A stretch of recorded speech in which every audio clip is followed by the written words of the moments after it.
Deadpool 2 sees the return of the Merc with a mouth. Bigger and badder than ever before, the Ryan Reynolds led comic book film packs a punch that secures it as one of the most entertaining movies of the year. As with most comic book films, there are several Easter eggs and post-credit scenes that tease potential sequels and plot lines to come. Throughout this video, I will be discussing Deadpool 2's ending, as well as the movie's post-credit scene. There will be huge spoilers, so I highly recommend that you wait until you've seen the film before watching this video. With that out the way, I'm Deffinition, and this is my ending explained video for Deadpool 2.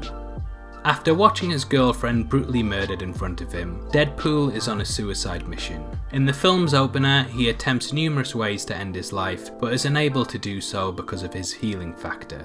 Mirroring this is Cable. In the future, he too has had his loved ones ripped from his arms by the villain Fire Fist. Cable vows to kill his family's murderer before he ever has the chance to take their lives, and this kicks off the main plot.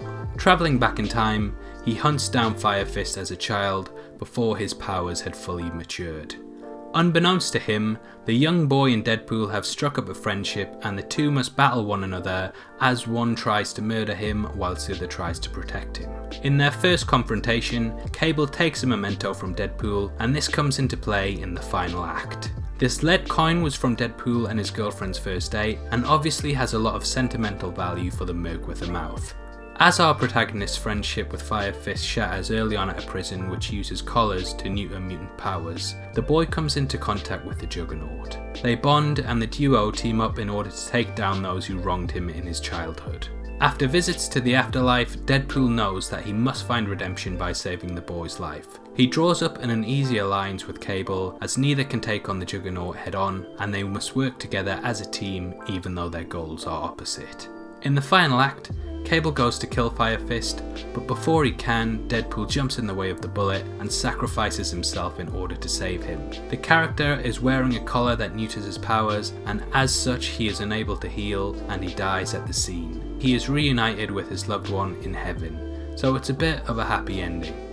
However, Cable realises that this is wrong and travels back in time to place the lead coin where the bullet would hit so that it deflects. This still allows Deadpool to show that he was willing to give his life to save Fire Fists and to be the inspiration that the child needed in order to not become the villain. This move has caused Cable's time machine to be depleted of energy, but he vows to stay in the present and help where he can, safe in the knowledge that his family are now safe. The movie isn't finished yet though, and the post-credit scene is arguably the greatest ever put to film. After the time machine is fixed, Deadpool is able to travel through time and right all the wrongs of his past. He ventures back to save his girlfriend from being murdered before completely shattering the fourth wall and killing the version of himself that appears at the end of X-Men Origins, Wolverine. I absolutely love this reference, and it gets even better when we watch the character travel back in time to kill Ryan Reynolds as he reads the script for Green Lantern. Basically so he could never make that terrible movie.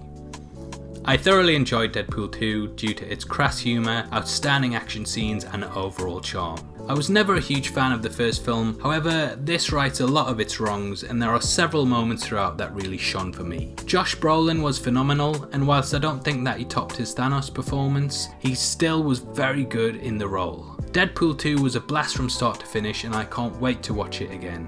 Obviously I'd love to hear your thoughts on the film, so if you've seen it please let me know what you liked and didn't like about it, and tell me if you think the original is better.